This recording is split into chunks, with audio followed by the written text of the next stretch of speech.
Dear students, I am Abdul Quddus, and today I shall give you a lecture on the introduction to human resource management.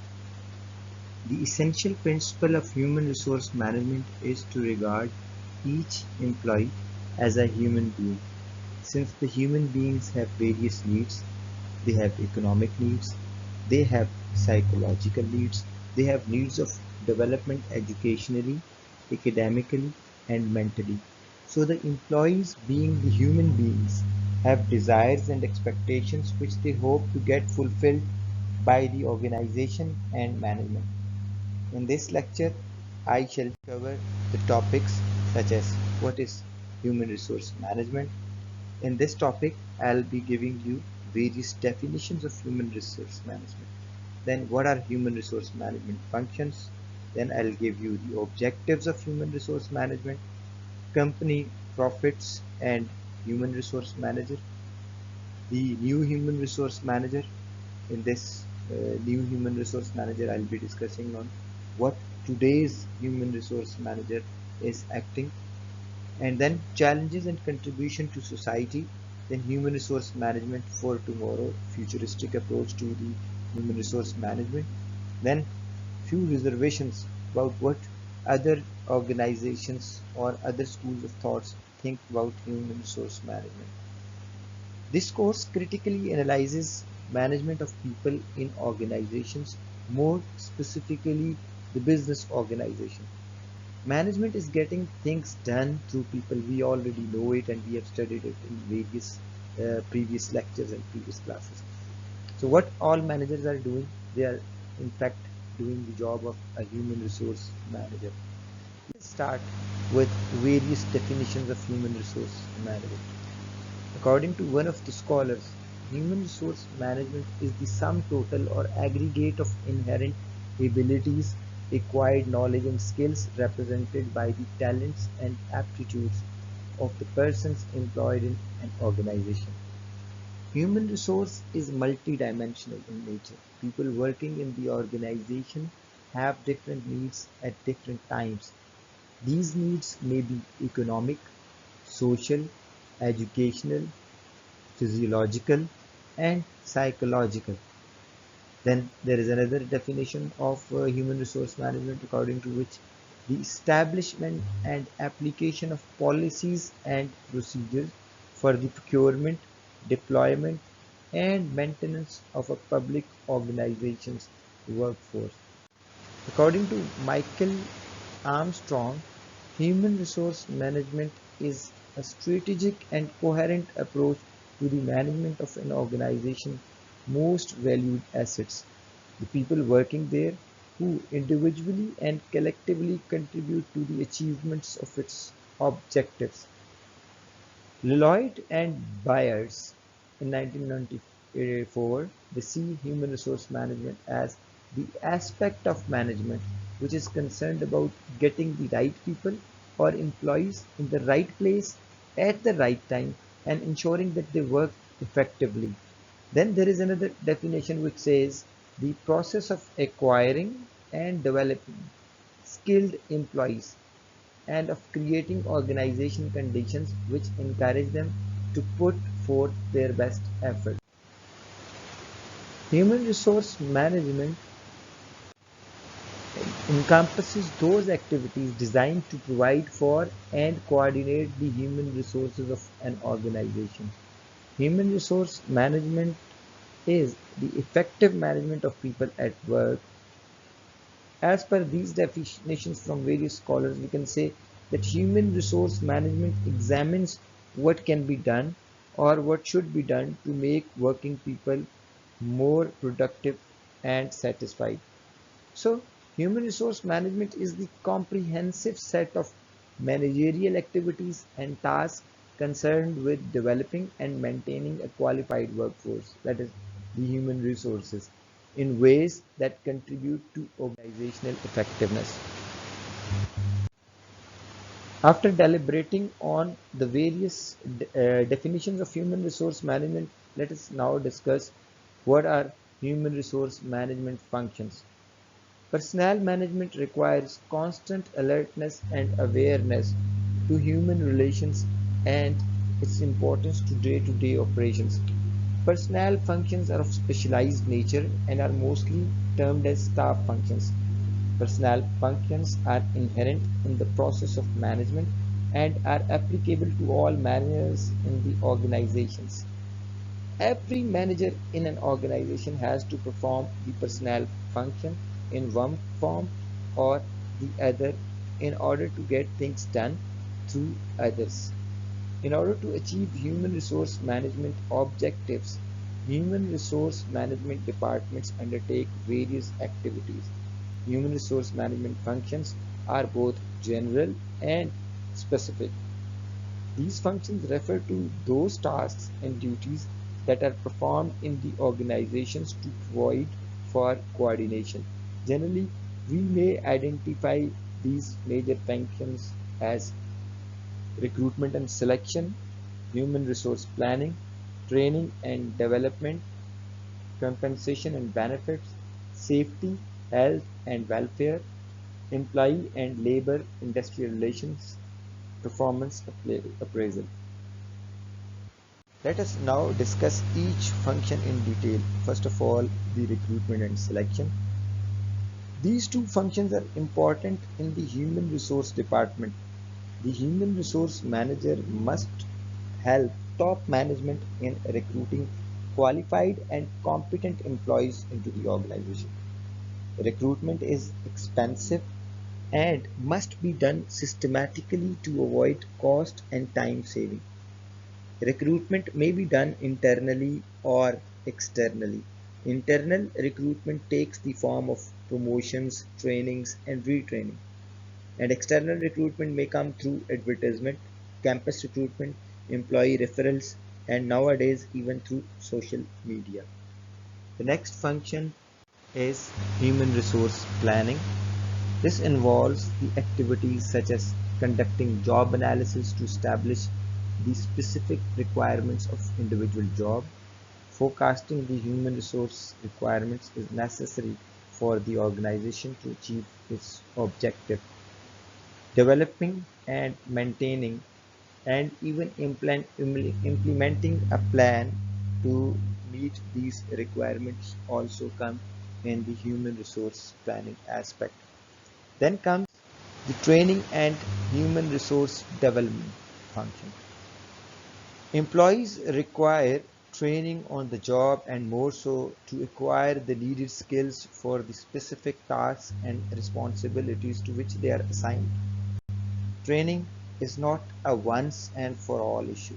It must be continuous so as to keep the workers abreast with the changing requirement over time in today's dynamic and multifaceted environment.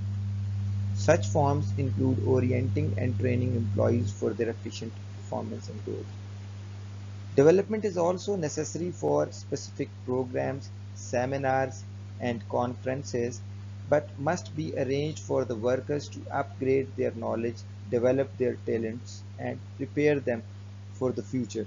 For this reason, the organization must design systems for upgrading the performance of individual employees. The next function is compensation and benefits. This function is a very delicate and important one. Salaries and wages administration of the employees bring problems in the organization. The human resource manager is expected to be an expert in this area but must help the finance and accounting department to do this work as well. They must ensure that compensation and benefits are fair and transparent.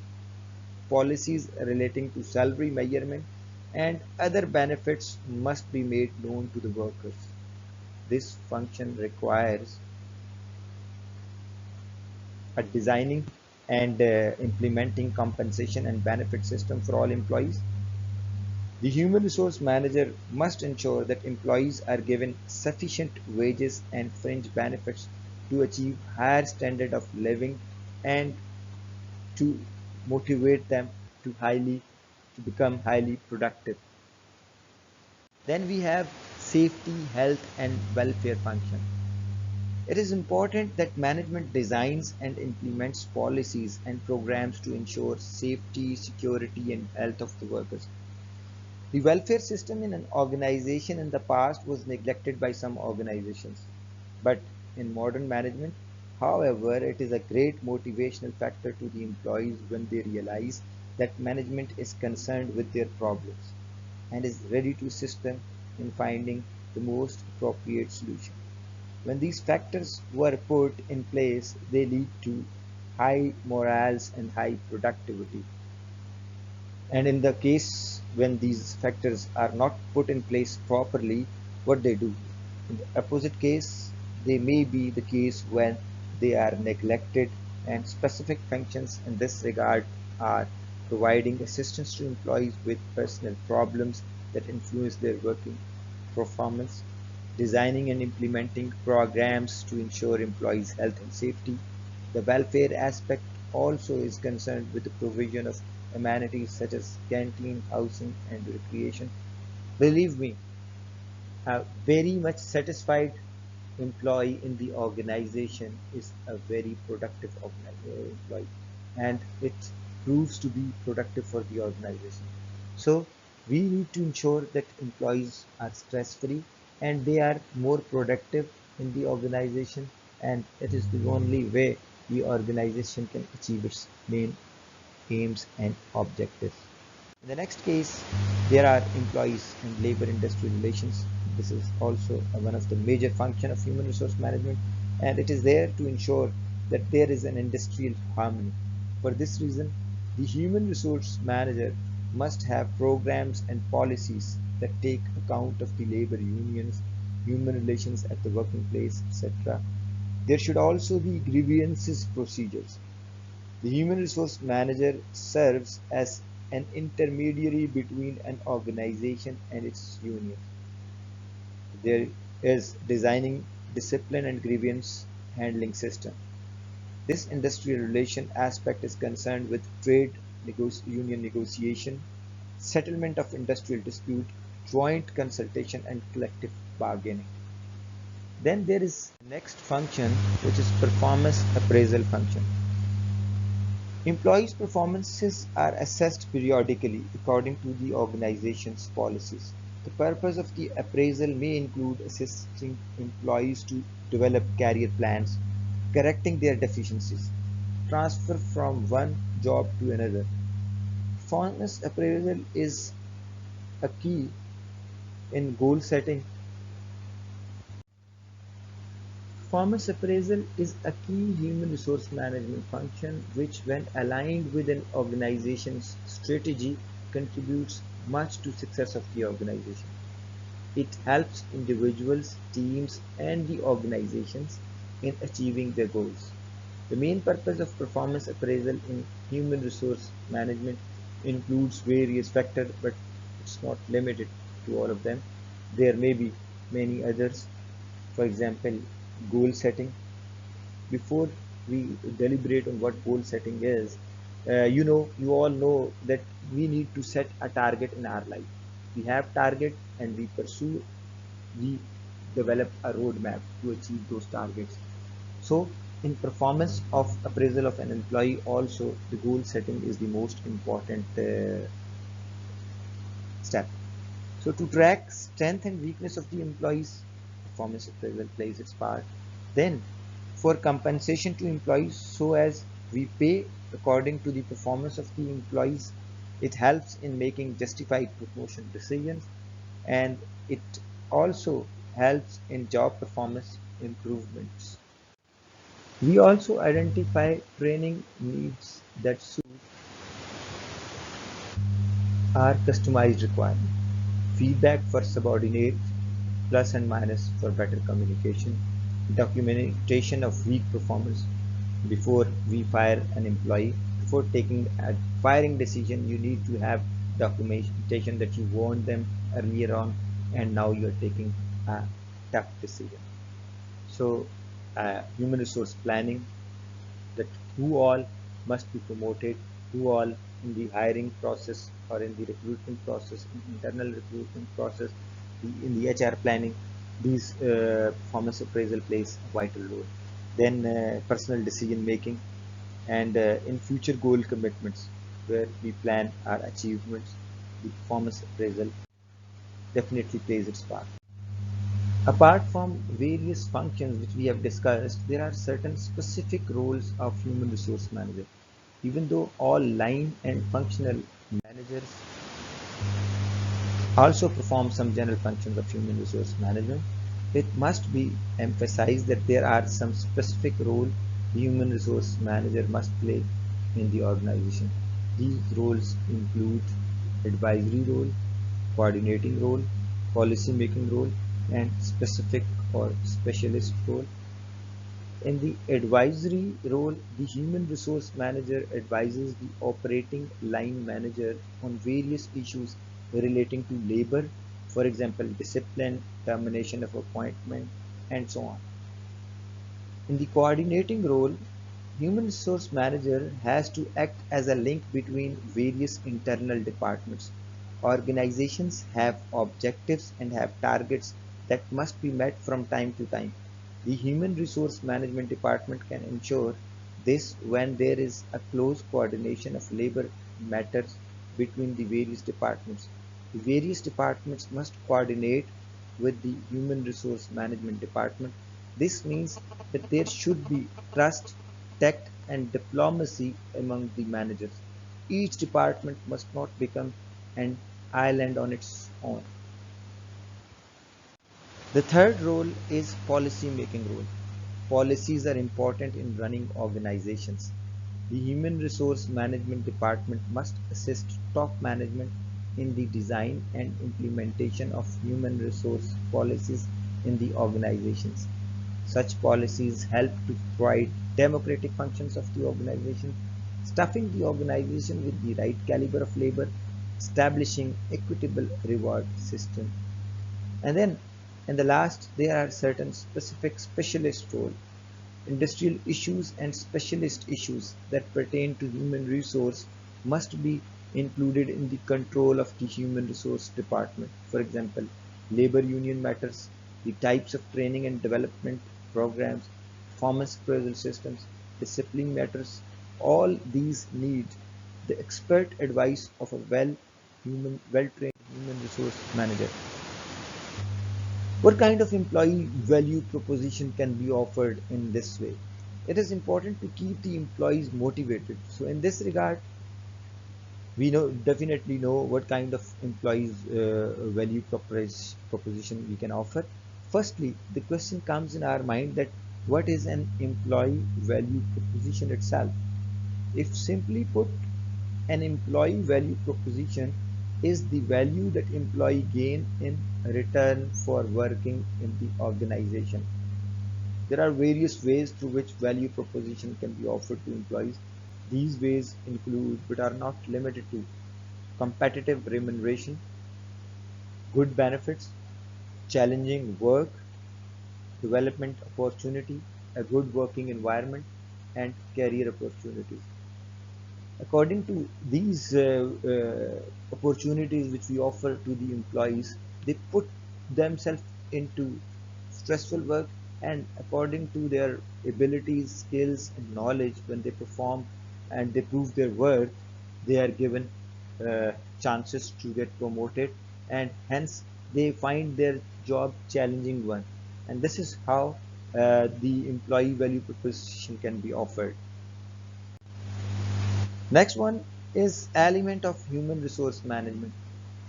There are various elements, but condition of service and discipline are amongst those elements of human resource management that are vital for effective deployment and utilization of labor source. The condition of service, good condition of service are relative in terms of what operate between the private and the public sectors, between one industry and the other, or between one country and the other. The essence of good condition of service is to make it worthwhile for an employee not only to seek employment in an organization offering the conditions, but more importantly, to encourage workers to be devoted and give off their best in the organization. Good conditions of service earn a good reputation both among the client and the employees of the organization and becomes an attraction to the job seekers. The main element of good conditions of service may be classified as tangible and as well as intangibles. All tangibles and intangible conditions of service must be well explained to all workers of the organization before being taken on. The organization's tangible conditions of service include a well-defined, adequate pay and salary, fringe benefits, for example, paid leave, medical care, and educational assistance allowance for dependents, etc.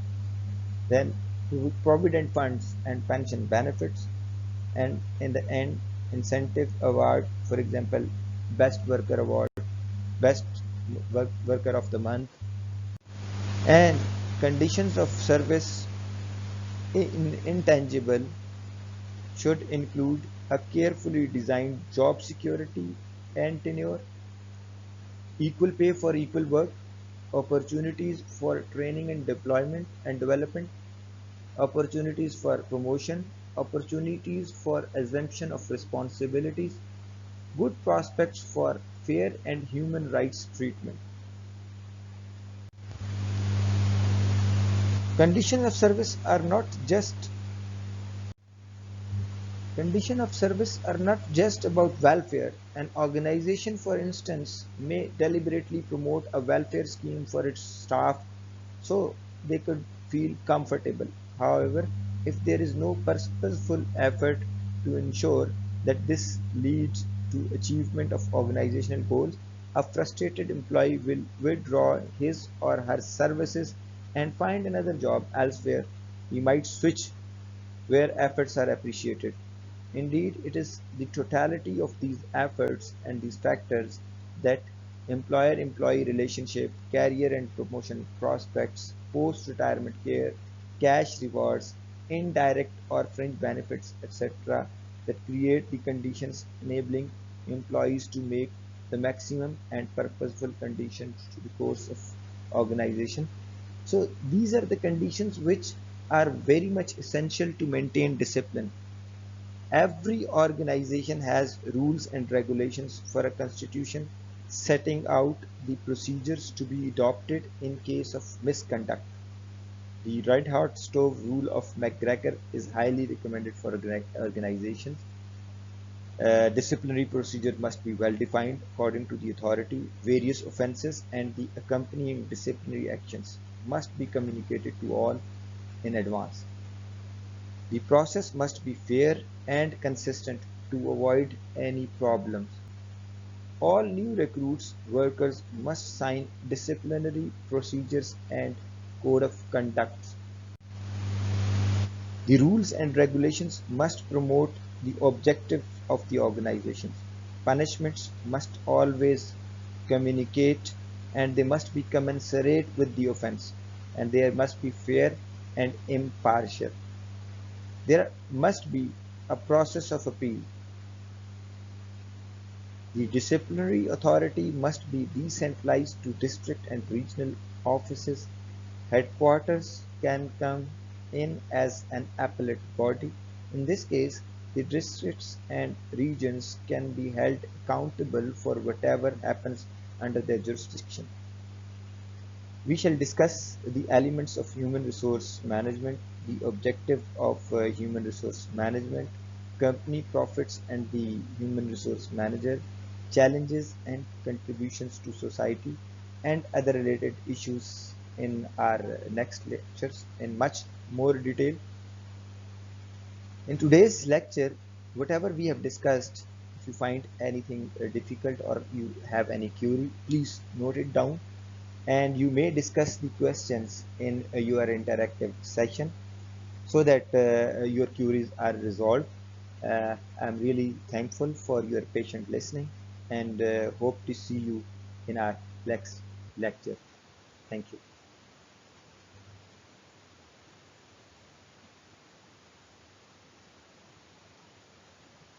So this is the end of our today's lecture, and inshallah I'll be explaining you in more detail, and then we'll probably discuss a few examples from the contemporary organizations about the human resource management. This was an intro, and we'll go into the details about what human resource management is. Thank you very much, Akhil.